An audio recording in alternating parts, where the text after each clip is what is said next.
Well, hello there. Welcome to On the Beat, the podcast that uncovers full frontal male nudity in cinema. My name is Laura, and I am joined by my co-host Ryan. Hello.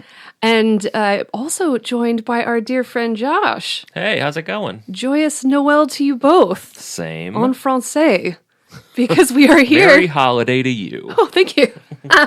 We're here to talk about the 1992 black comedy, crime, mockumentary, Man Bites Dog. Test this season.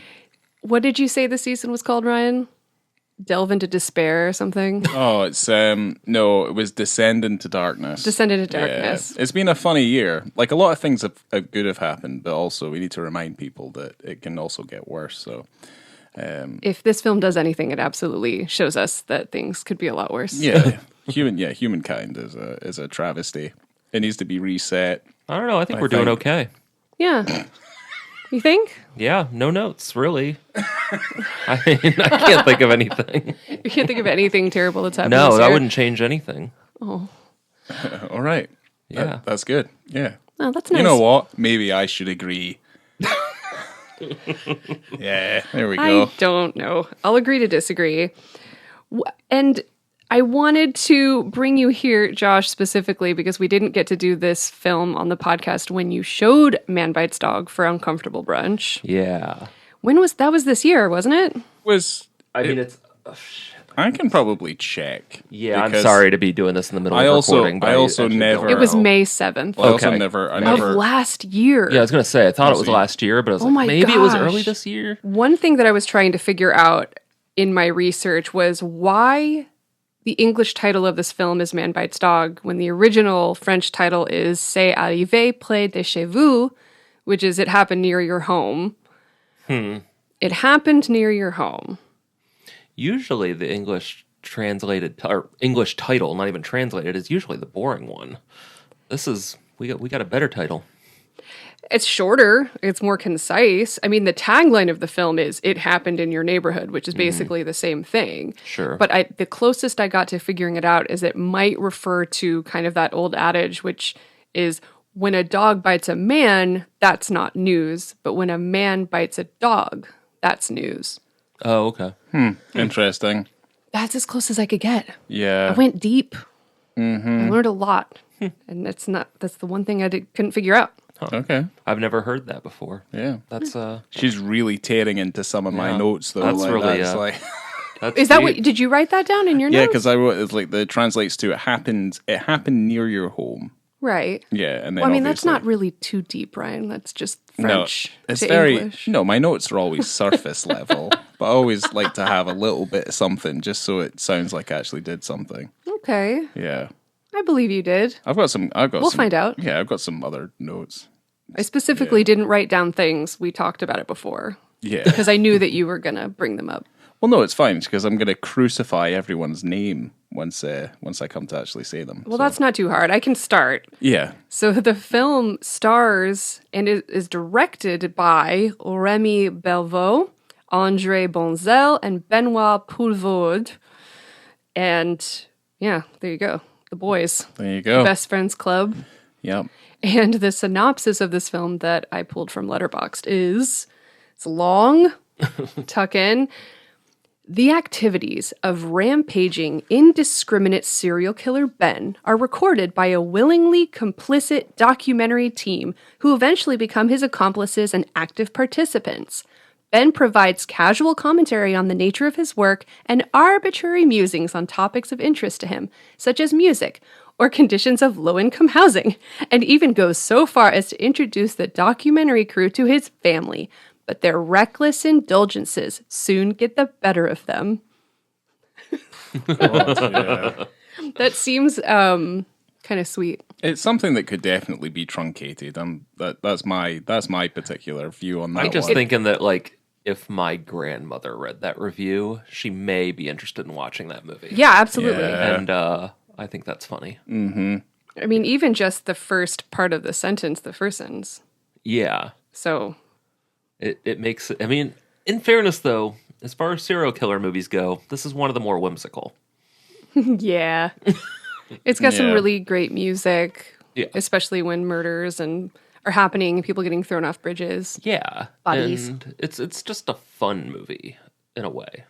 I don't know. I agree. I have fun with it. I think there's some folks that probably would disagree, but We rewatched it last night, and I think this is my second time watching it. Okay. Was yesterday, and I was cracking up. Like an uncomfortable amount of laughing, where if anyone else was in the room, maybe other than my close friends, they would think I was absolutely crazy. Yeah. And I looked at Ryan and I go, am I laughing a lot?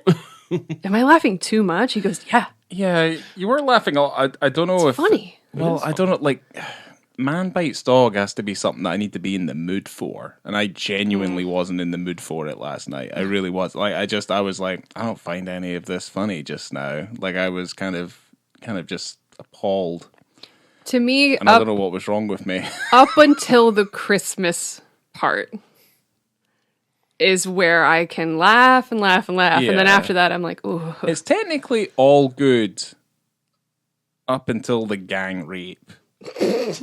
And then it's kind of like, because there's a lot of tonal shifts and stuff in the film. Like, it starts to get a little bit, because, I think we'll talk about the ending and stuff like that, where, but yeah, for the things that you should be laughing at, like, there's a lot of funny stuff in it, and you should be probably laughing at it, because that's how you cope. But for the most part, yeah, once that scene starts to happen, yeah. I don't know if I agree completely, because I think that when the camera and the boom mic get set down so they can take turns, that's pretty fucking funny.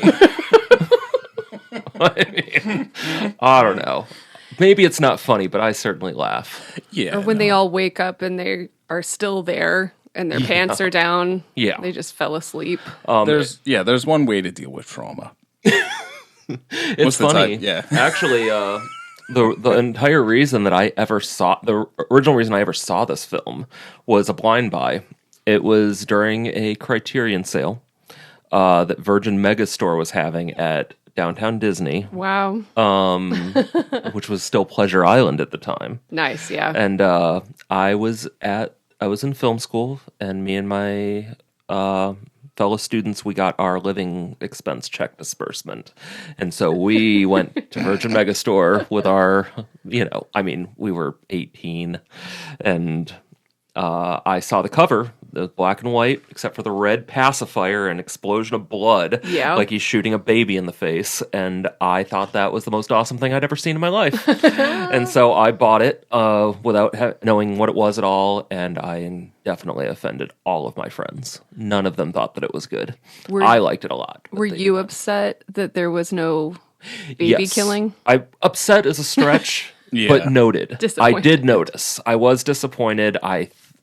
And it was funny because it was like a day later when I realized, because I was so into the movie the first time I watched it that I didn't pay attention. And then the next day I was probably putting it back on my shelf or something. I was like, wait a second. There was no baby being shot at all.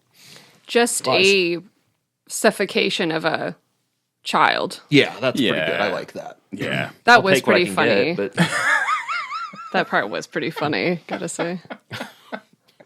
Yeah. It's horrifying. I think yeah. I'm wondering how much information you have, Ryan, on the Not a director ton. Yeah, / directors. Not a ton, because there's not really a lot of other films to talk about. It's just kind of notes on the movie itself, because you have Remy, Andre, and Benoit. Benoit being, the second most popular Benoit of all time. Go on. Well, we all remember Chris Benoit. Oh. Okay. Yeah. Yikes. The crab or whatever it was that he did. Birds of a feather. Yeah, anyway. So they all act, other than being obviously the lead actor, the co-editor, and the cinematographer for the movie, I have some little kind of bits and bobs here. Remy Belvaux was part of a 4-person gang who on 4th of February 1998 were fined for throwing a cream pie at Bill Gates.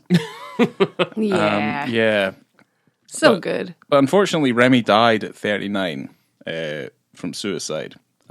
He is no longer with us, unfortunately. On your birthday, no less. He died on my birthday.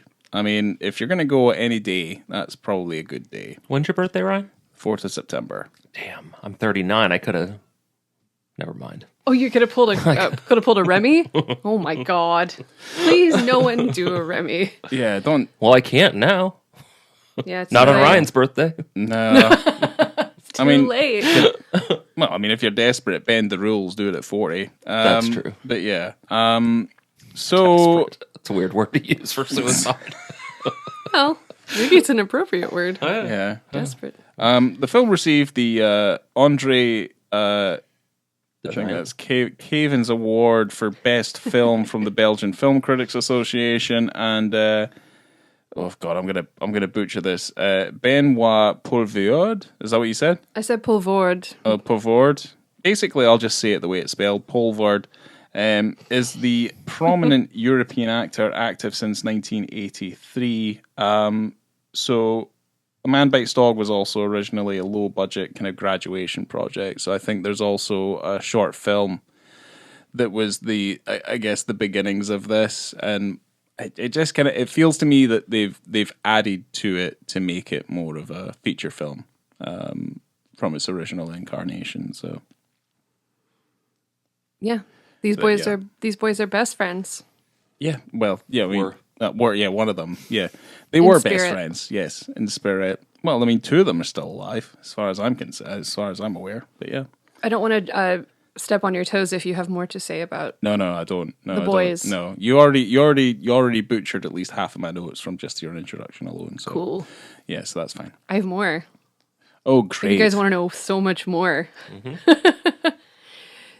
These guys are best friends. I've mentioned it before. I love a best friend story, and this film is also about men becoming best friends and doing everything together. Okay, Everything. everything together. They all founded the company Artistes Anonymes, and they made the film Pas de si fort pour Daniel in 1987. So this was a mock trailer for a spy thriller that they did in film school. Okay. So this might be kind of the early days. But in that film, I watched it today, Benoit plays a spy, and it's very funny and very silly. And if you think that Man Bites Dog is racist, you're not wrong.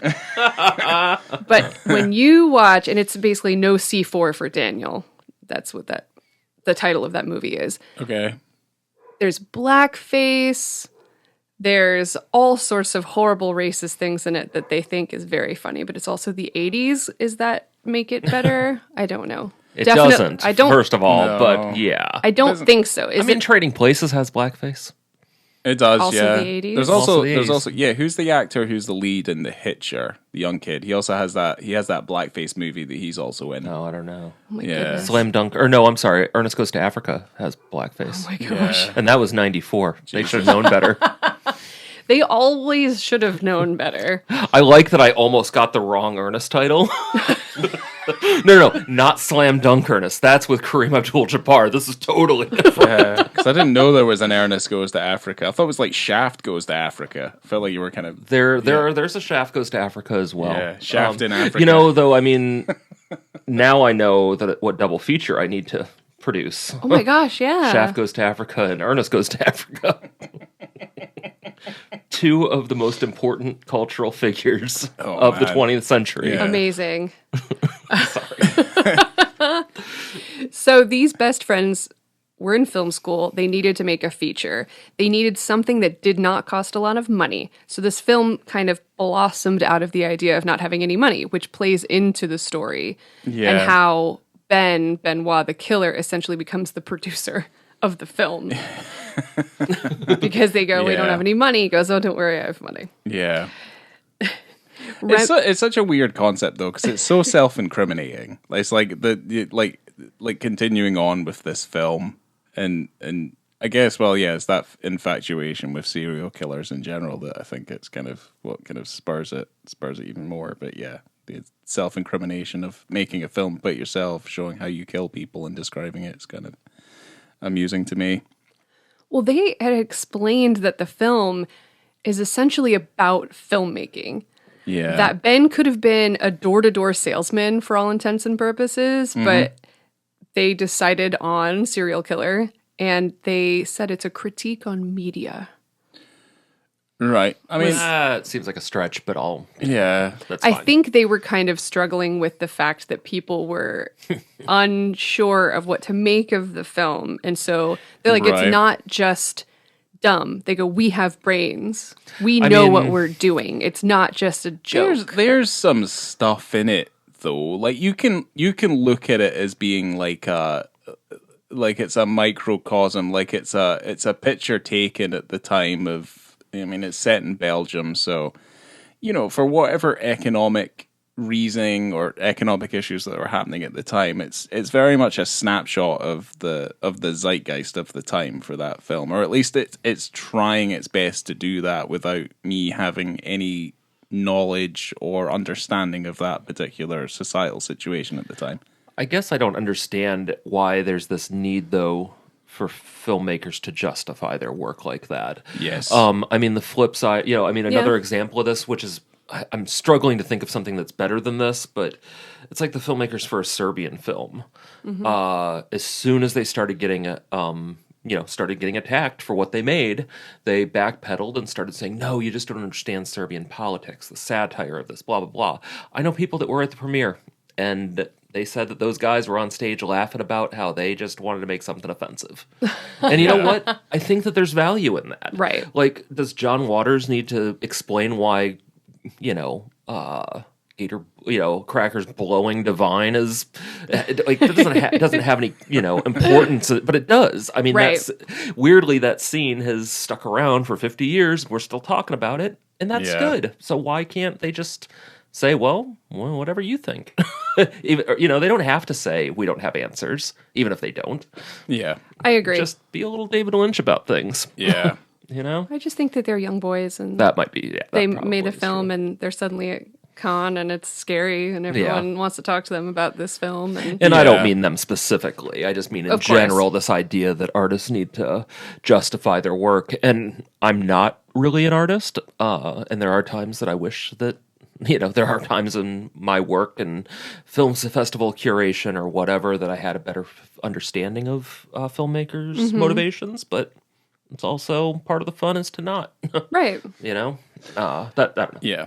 I don't think we're to know the intentions of a film until, I mean, I feel like that's a critic's job, is to figure out whether or not there is an actual intention to what they're making. Because at the end of the day, you're just telling a story, and I think that's hard enough to do, let alone figuring out if this has is this really capturing the social consciousness. There was a filmmaker years ago who told me any successful feature, any movie, any feature that gets finished requires 5 miracles, and you require at least 9 to have a good one.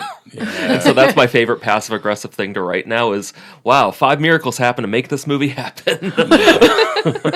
But Filmmaking is impossible for the most part. Yeah, and it's also something that we don't need it. We don't need it to survive. We don't need it at all. But it's nice. It's nice. I mean, Christ, this I would have podcast a would hard be time. fucking nothing if we didn't have films. But What would I be doing with my time? I don't know. Well, taking a walk or something? Well, yeah, I don't know. I'd still bullshit. be That sucks. wandering the streets of Edinburgh. Probably. I'd rather just be watching a movie than doing something productive. I'd rather be watching a movie right now. Wow. Well, maybe wait till Hurry we're up. finished. Yeah.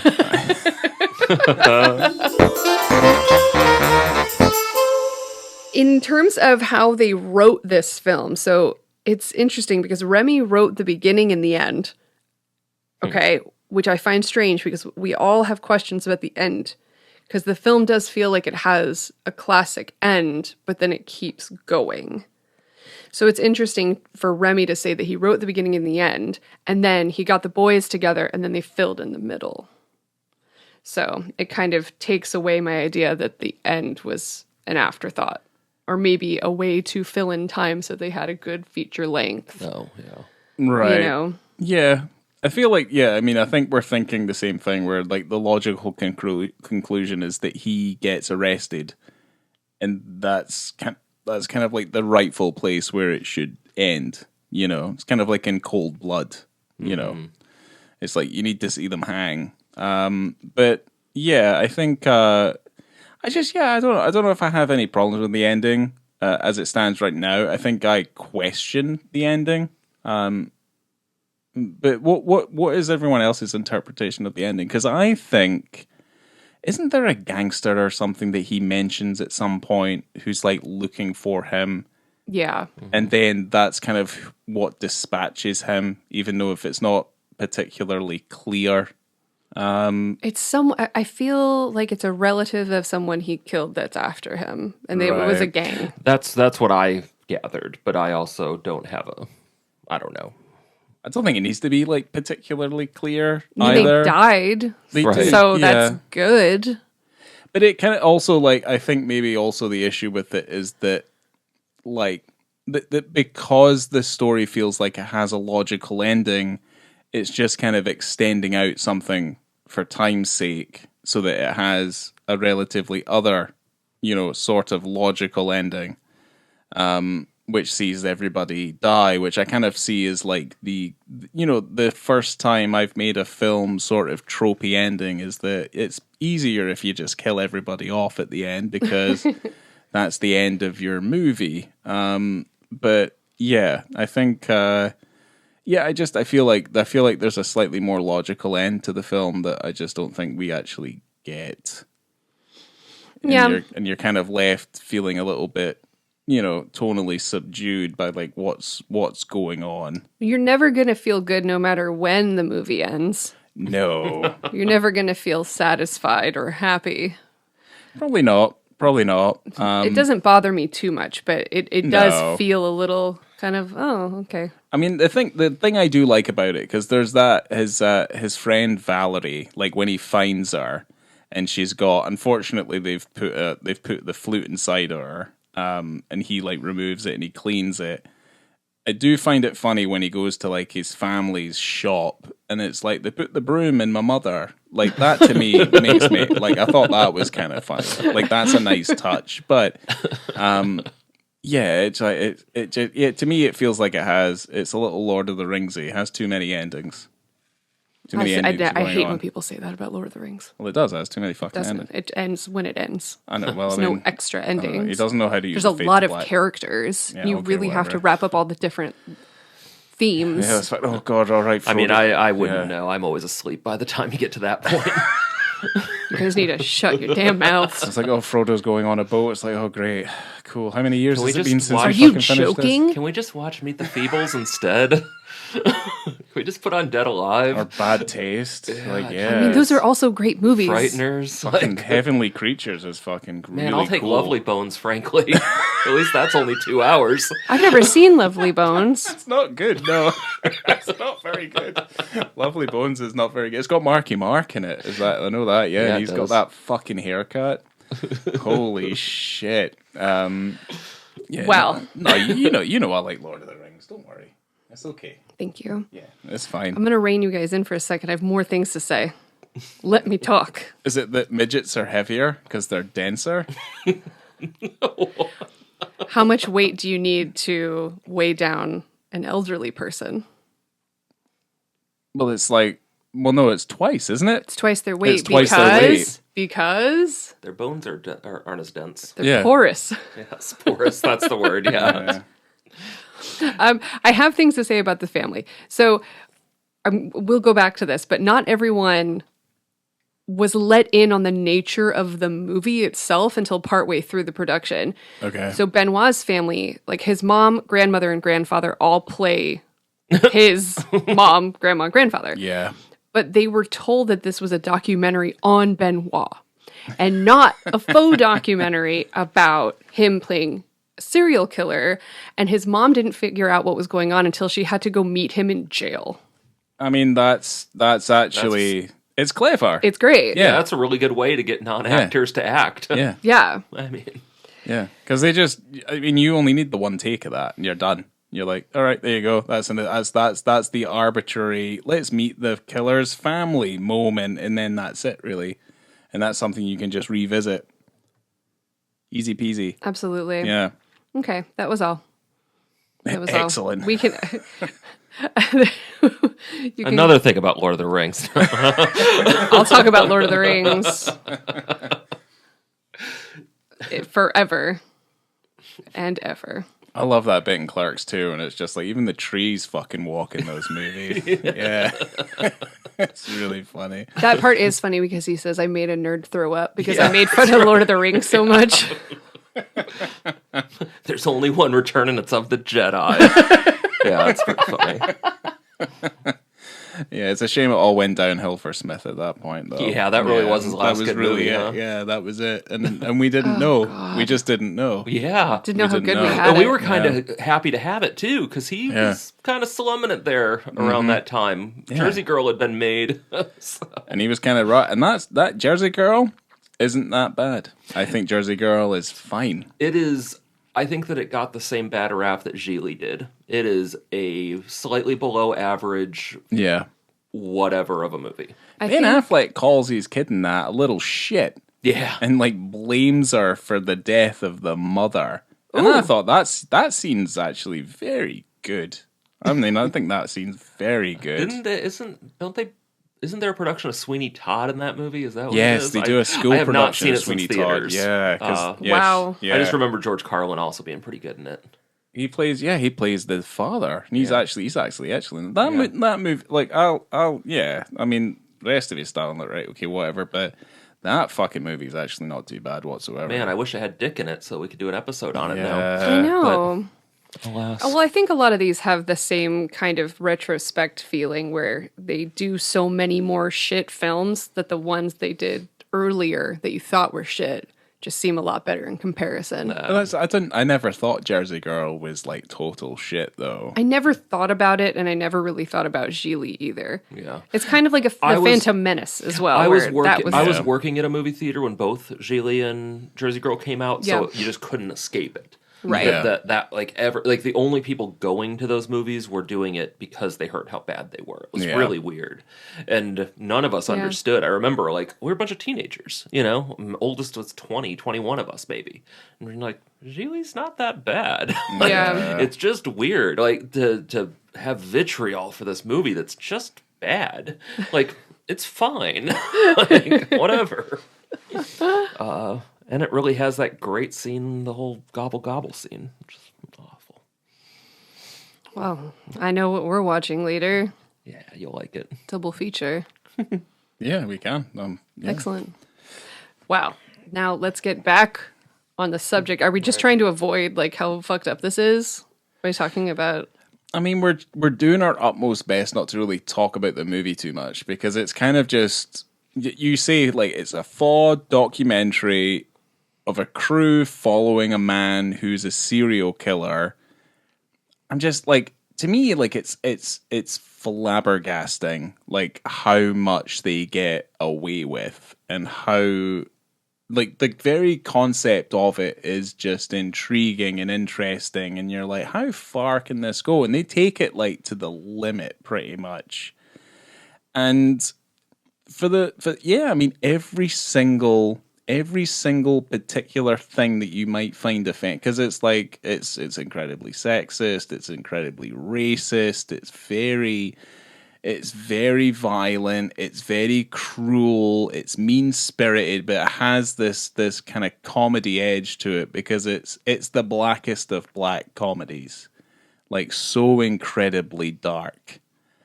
And I think there's a lot to appreciate in like how far it takes that comedy and how far you think it's going to take you and still makes you laugh.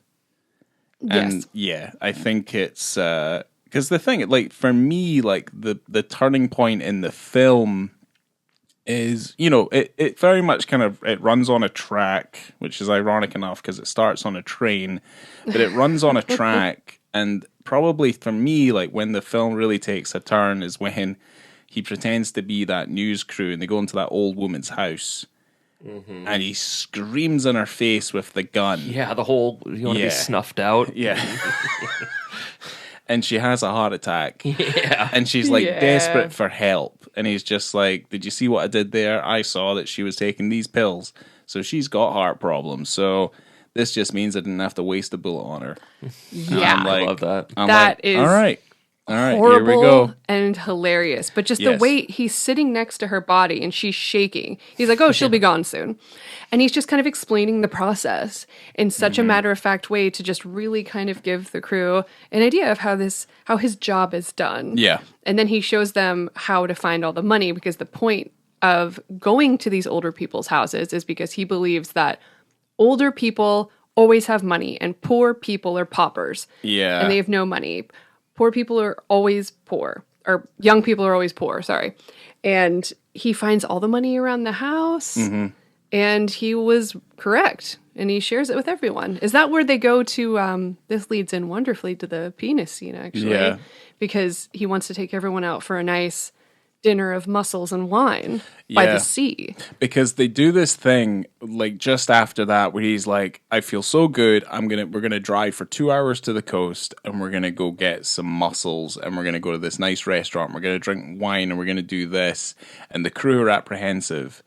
And then there's that little niggle in Remy who's like, if we don't go to dinner with this guy, we're gonna lose him and we're not gonna be able to finish the film. And that little edge to it, which I kind of really appreciate, is that they're just like, well, you know what? Yeah, let's drive the 2 hours. Let's hang out with this serial murderer. Let's just continue and see like how far we can fall into this rabbit hole ourselves because of the quality of the film that we're making. That's interesting. And I kind of agree with you there. What I was thinking was that they were going because he is a murderer. Yeah. And They don't want to be murdered. they too. don't want to be murdered. Because Yeah.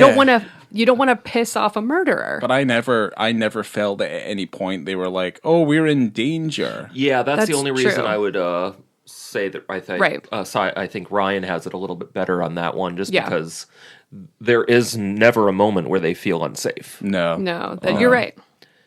Well, he has nothing to gain from killing them either. Right, because he's not like he's not a serial killer to get off. Exactly. I mean, arguably he is, but he would claim that he does it. It's a practical. Yeah. Well, he knows they're poor. Yeah. Right. Yeah, he does, yeah. Yeah. Yeah. And he likes to talk. I mean, even the actor, Benoit, like, they said that he's very similar in the way that he kind of acts in the film. Not the murder stuff, but just the way he chats and he talks. Yeah. And he doesn't The chat stop. and the rape, though. Yeah. That is pure Benoit. Classic Benoit. But they said, you go to the bar with him and you don't talk. He talks the whole time. And so they're like, that's why this is perfect for him. Because he's like, I love being on camera. He says that he has a gigantic ego. And so he loves being on camera. So that's another reason that makes total sense, that he wouldn't want to let you don't want to lose that guy. Yeah. He talks Yeah. too much. Yeah. But yeah, I mean, it's like, I hate to say it's like, oh, it's public, it's like perfect subject material, but it kind of is because of how intriguing it is. But yeah, no, they go get drunk on wine and they have a big bowl of mussels. And yeah. Yeah. This penis scene, the first one, happens about 25 minutes and 15 seconds into the film. So they are at dinner and Benoit is full chaos and he's kind of waxing poetic about and just making up songs and poetry about like paying for their dinner, and he's drunk. Yeah. And it's kind of weird because I always just imagined that he did go run on the beach, but I was like, it's kind of intercut between them at the restaurant and then him running at the beach and then back at the restaurant and he vomits on everything. Yes. So I'm like, okay, maybe he's just in his poetry dreaming of running naked on the beach. Or did he run? Do you guys think he ran on the beach? It's kind of weird. I find the moment funny regardless, because like Yes. that's what he's thinking about is like, yeah, he's kind of, his poetic musings I find like incredibly like pretentious. Oh, God, Certainly for someone, because obviously, sociopathy, I mean, it's like the care, yeah. But it's, I like the idea that it's like he's having like a vision that he's just like soaked himself into, and he's drunk in stupor. And then it's like, you know, because what is it? In the vision, he's like running down the dune and he's like laughing, everything's nice and stuff. Doesn't he see someone on the beach? Yeah, there's someone fishing. And then he runs away. It starts off from so far away where he's up on the top of the dune and he just runs down fully naked. And you know it's got to be freezing cold because it's winter. And he's running down. And then he does like a little flip, like he's flipping around in the sand and he's jumping around. And it is so free and adorable and hilarious. Yeah. I don't know. It's great. I don't. Ryan, did we lose you? You okay? No, because I mean, there's. I didn't think it, I didn't know if you were speaking to me directly. I can't see you. But I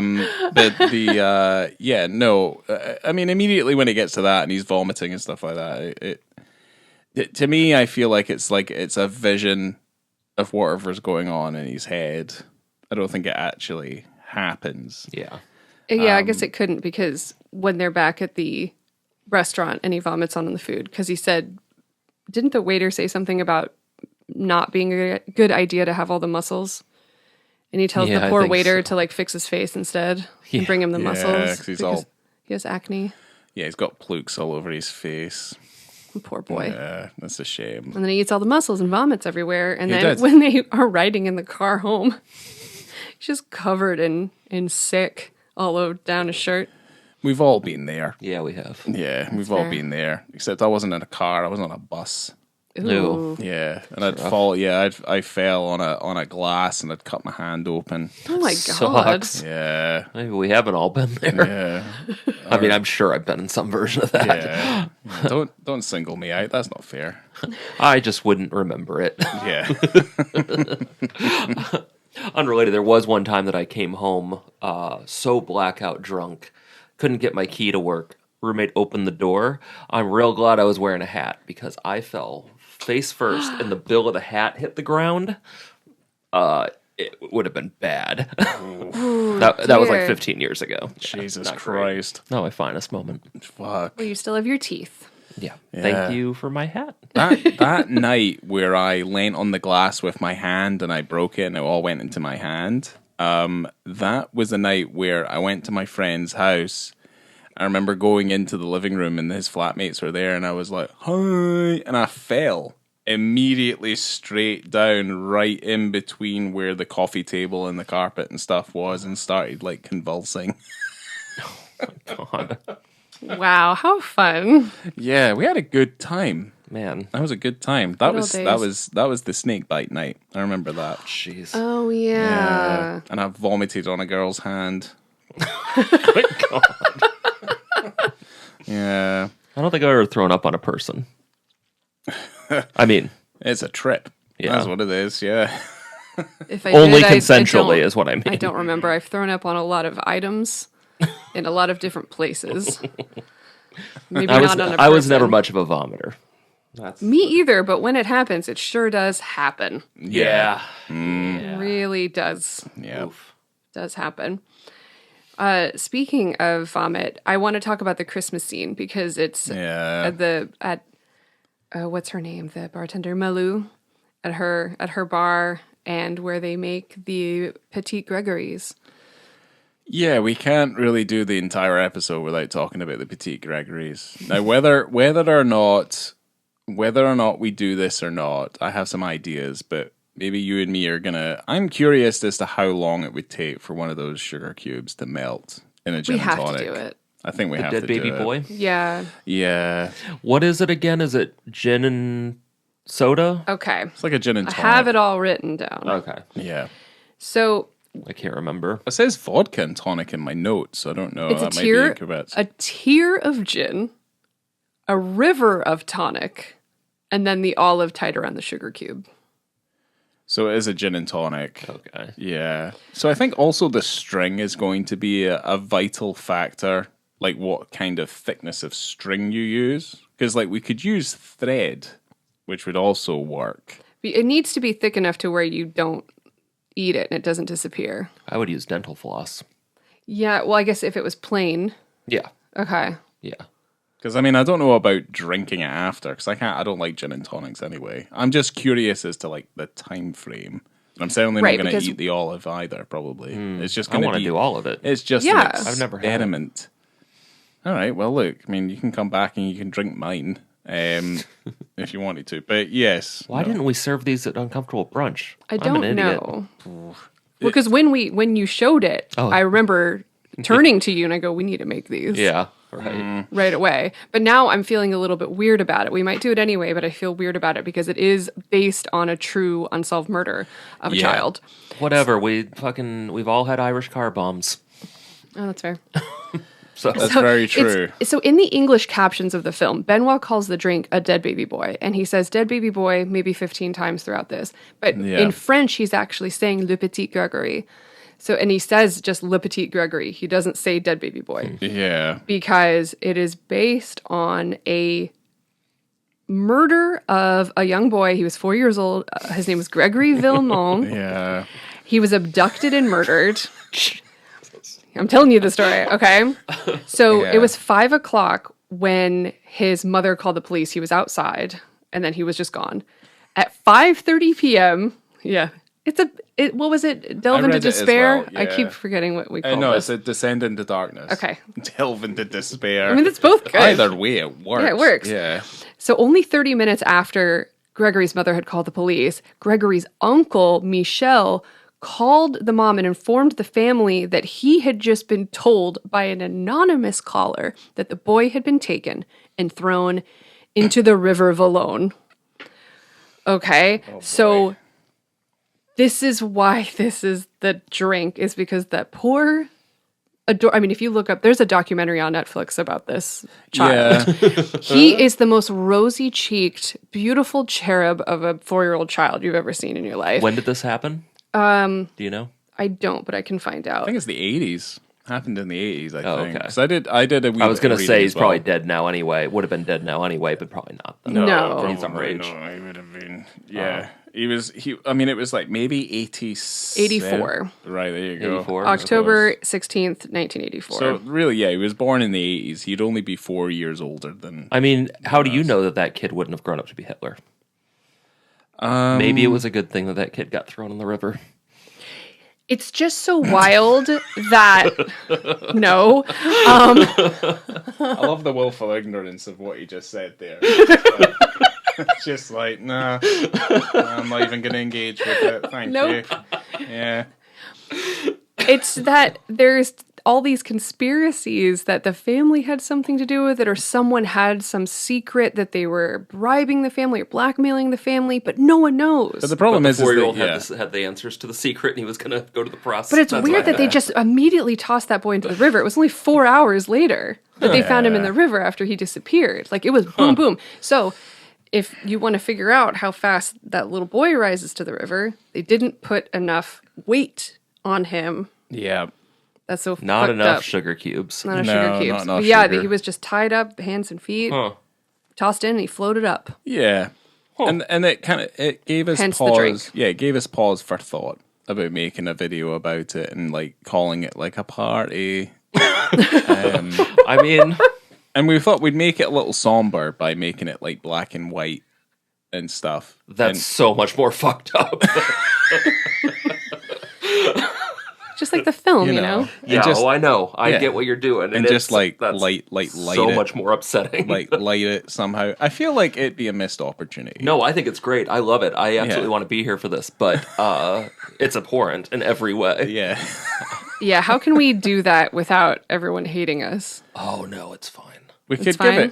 give it, just put a nice I've made a soundtrack on career it. out of Put, like, showing nothing Jingle bells but, over top Yeah. Yeah. while we tell the story about this Like, sweet stock young Christmas dead child. music, yeah. And there's always a filter on YouTube. It's just like snow falling or something. Okay. It'd be nice. Yeah. In the film, though, the game is played to where, you wrap, again, the olive around the sugar cube, and whoever they call it, and that's the dead baby boy, or the little petit Gregory, whichever rises to the top first, you lose. You're the loser. You Yeah. lose. Because you You didn't hide Didn't the child. hide the well. child well enough. Yeah. I'm so sorry. Forgive me. Well, no, I mean, you just explain something that happens in the film. Expect that video soon. Oh no. Yeah. We haven't done a video in a while. Smiles I've all wanted round. to do it for like a year and a half, but the more I know about that child makes me more and more sad. I don't think you should think about it. I think you should just do it. I've already thought about it enough. But this leads us, because it's the Christmas part, into, oh dear, It's a real Christmas party. this Christmas party at Yeah. an hour, 5 minutes, and 26 seconds, which is part of the film that actually got cut out of a lot of the releases. Makes sense. This and then the child murder were cut out of the film for the edited versions, but Criterion put it back in. Yeah, good for them. Good for them. Gang rape at Christmas. Yeah. There's a gang rape. Christmas. It's not that. It's like how they force the man to watch. Like that's the main thing. Like that's it, and then it's just It's like just that shot of that man standing there with he's just sad. Yeah. Because he was having sex with his wife or girlfriend at the time. he was. And so That's what you get. what? It's More? It is wild. More men? It is wild. Well, they just break the fucking door down. They're and, like, hammered don't on just Le Petit break Gregory's. the door down. It's like the door's off the fucking hinges, and she's on the kitchen table. They're having a beautiful Christmas together. And these creepos break in and create a new party of not fun things. Of That was a rapes. fantastic. I mean, they seem to be having description. fun. They had a They are, great yeah. time. Yeah, they did. Nobody else did. It's not recommended. Certainly not the way they did it. There's far better ways of doing it. Yeah. No shit. So somebody riding Far a better fucking ways of gang raping? Is that what you're trying to say? moped outside. Yes, no. Far better probably. ways of treating human beings. But that's not Oh, what I this see. film is about. This Yeah, I film mean, you is don't about despair. you don't have to gang rape. You could play Monopoly. I mean, you don't have to. This is their journey of best You don't friendship. have to, but you get to. This is where their best friend journey led them. most disturbing faces you've ever pulled. Looking at me saying that, that was so wild. But you get to. Listen, I'm passionate about very few things in this world, Oh my god. but gang rape on film. You invited me here. I know. Yeah, I know what I did. you knew what you were expecting. Well, you showed me this movie for the first time Yeah, in a theater full of people. Well, I was probably laughing too much. I don't remember that. I don't remember you laughing too much. I remember people in the theater. That was one of the few times that I felt like the nervous laughter response. I felt it the entire time. Usually, Yeah. when that happens with a movie like that, it takes first of all, it takes well into the second act before the crowd kind of is dialed into it. yeah. Weirdly, the worst experience of that wasn't even especially uncomfortable. I showed fucking Showgirls once, and half of the movie, nobody was laughing or having a good time. Where did you show? I watched Showgirls. At Movie Trash. I- when I did we were Movie- there for that. Yeah, I remember how. I Do you think we remember were how there, yeah. awkward it was? Sometimes the crowd is weird there. It was very strange. It wasn't until Yeah. the sex scene in the pool. Well, that's the greatest because it is the part. greatest, where everybody's like, Yeah. "Oh, that's what this is." Yeah. I didn't think that it was going to require any educating. Like Right. Showgirls is Showgirls. Everyone fucking knows Showgirls. Even if you haven't seen it, you know Yeah. it. Showgirls is perfect. Yeah. It was weird, but in any case, at Uncomfortable Brunch, I just it seemed like that was the proper response throughout the whole thing. Yeah. The nervous laughter. Yeah, the nervous laughter. Whereas Come and See or Dance in the Dark or something like that, you'll hear 3 or 4 people like awkwardly laugh occasionally, but nobody Yeah. else in the audience does.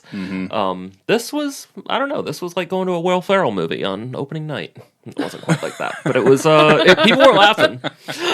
So they laughed more than they did at Happiness, which is shocking to me. Yeah.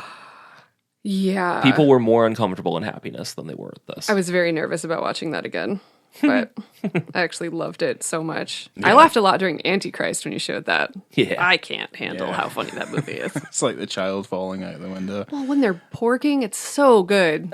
It's so funny. He just falls so slow for like 10 minutes.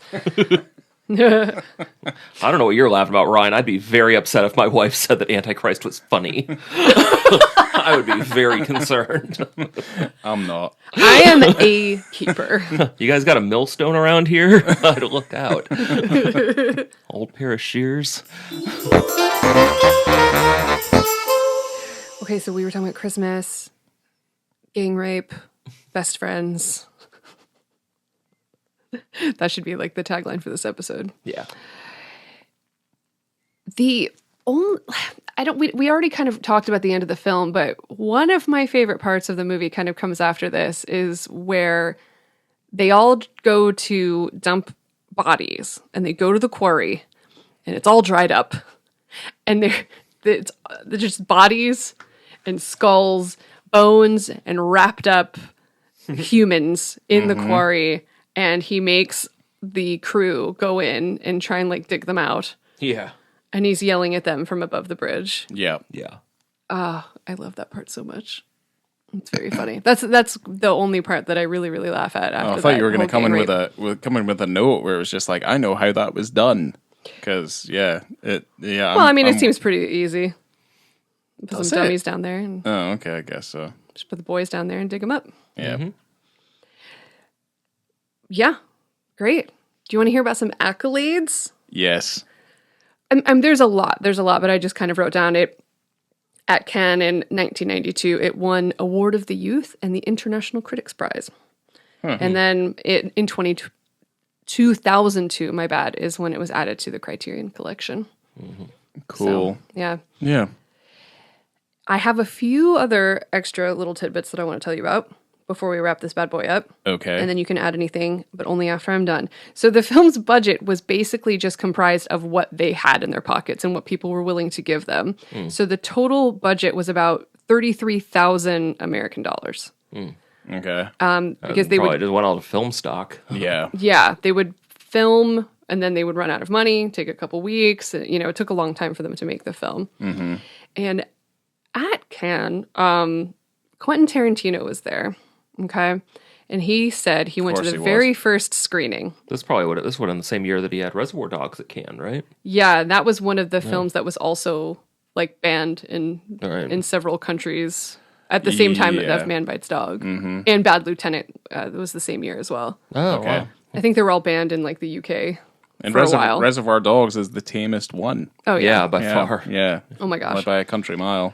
So he said he absolutely loved the film, and when he had tried to go to the second screening, he couldn't get past a security guard, and he started a fight with the security guards, and 5 of the guards wrestled him to the ground. This is what Quentin Tarantino said had happened, and he thinks it's very funny that he started a fight outside the Man Bites Dog screening. Why did they stop him? Did he say? I don't know. Fuck that guy. I guess he said that word had spread of the film, and he couldn't get in. Okay. So But he was very he was busy. Quentin fucking Tarantino, he's- Josh. Yeah, I mean, I believe that he believed that in Yeah, he 1992. definitely did. Yeah, he definitely did. he goes, I wasn't famous then, but the film became famous about this fight outside the second screening of Man Bites Dog. That was me. And he's very happy about it. Oh, good for him. Yeah, man. Yeah, like he hasn't made a good film since Jackie Brown. So, who cares? I like Django Unchained. Talk about a movie that has 3 endings. There's a penis in that movie, though. Yeah, that's true. No, I like Django Unchained. It's fine. I like Inglourious Bastards as well, but I don't disagree with the sentiment. Yeah.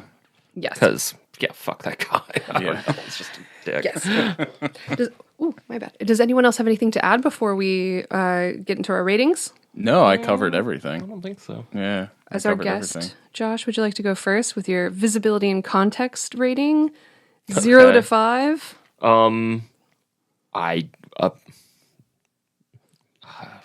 This is always the question that I have the hardest time quantifying exactly where it lands.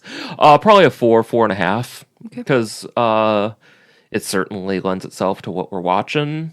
It's certainly visible. It's true. I didn't have to squint. No. No. Yeah, so I would probably say I'll go with a 4 on that. Yeah. Okay.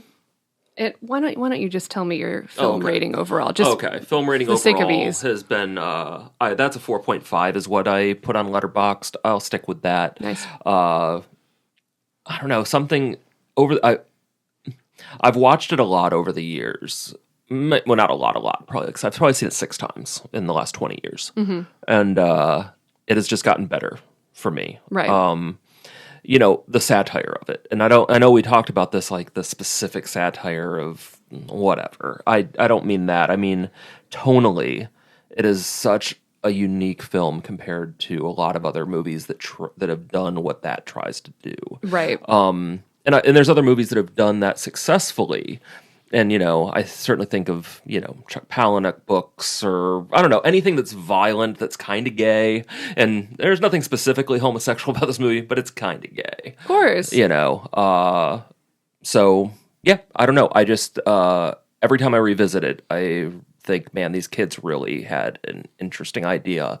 And they executed it really, really well in a way that most filmmakers probably wouldn't. Right. Yeah. So. What about you, Ryan? So for visibility and context, because there's like 2 scenes here. That second scene, the Christmas scene, the party scene. Yeah, I guess like for the context of what's happening, as horrific as it is, like it does make sense that everything is visible because it makes it more horrific. As for that first moment, contextually, I'm having trouble with that because I'm not 100% sure what the purpose is of it. As much as like the visibility is up to a 5, I mean, I still have to kind of wrap my head around that moment. It's a little bit more of like a conundrum. Like I don't fully understand like why it is there. Now I do like it's there because it's odd and it just kind of happens. Yeah. But for me, I'm kind of, if you scratch your head at it. So really, like, between the 2 different scenes and obviously the context being a little bit up in the air, at least for me anyway, I gave it like a 4. I think that's kind of the best I can give it. And the film overall, so when I saw it Uncomfortable Brunch, I gave it 5 because I did quite like it. But for me, I think we were watching it in a relatively quite sterile environment. We're reviewing it, we're analyzing it, we're looking at it a little bit differently than we would if we were just watching a film and enjoying it. I gave it 4. Yeah. Cool. And I think that's fine. Yeah, so for me... There must be a crim in the house if he's barking as much as he is. Yeah. I wonder if you can hear it. Can you hear it on the recording? I can hear it on my headphones. But I'm just referencing it now because I ain't cutting shit. We haven't got enough time. That's true. So in terms of visibility and context, I mean, yeah, the visibility is highly, highly there. That beach scene is odd, but you know what? Fuck it. Why not? Why not be weird? Throw it in there. Have this guy running around naked. He's being vulnerable. He's being free. He's running around on the beach. I don't care. It's interesting. And that Christmas scene is the absolute worst. That Christmas scene is one of the worst things I've ever seen. I used to absolutely not watch stuff if there was rape in them. I was like, because you put something on at night and you want to just have a nice time. And then it says that there's rape, if you're watching something on streaming, it's like, oh, here are the themes. And I'm like, spoilers. Christmas because I might have watched it if it hadn't have told me there was rape. What? What did you say? It's like Christmas Vacation. Well, I don't want to watch that either. You're like, what?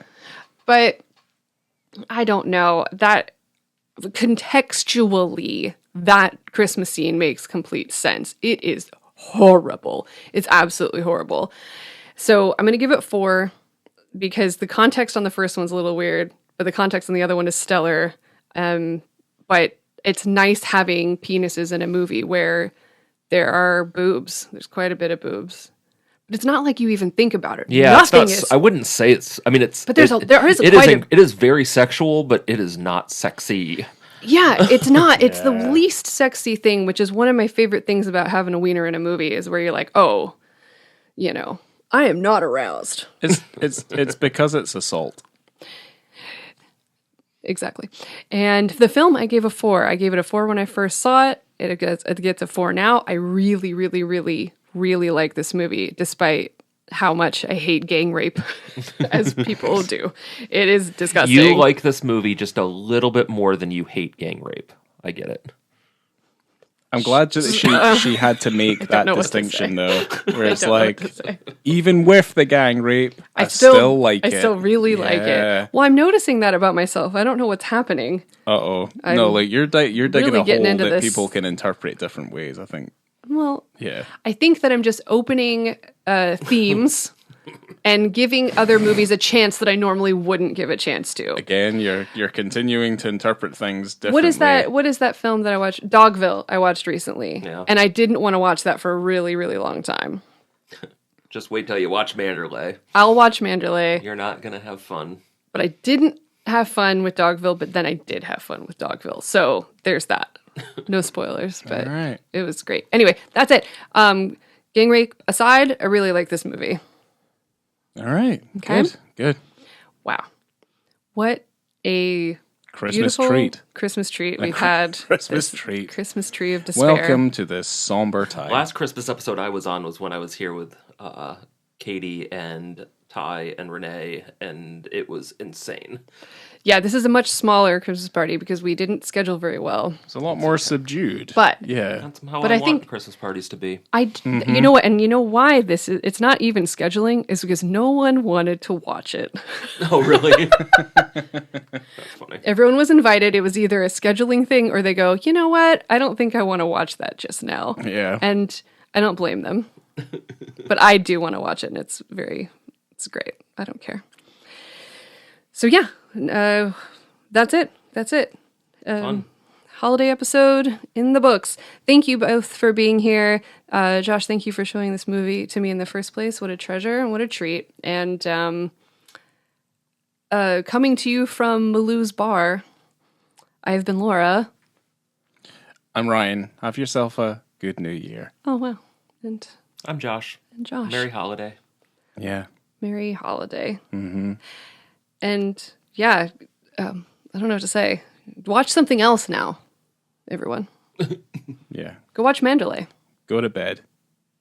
Go to bed.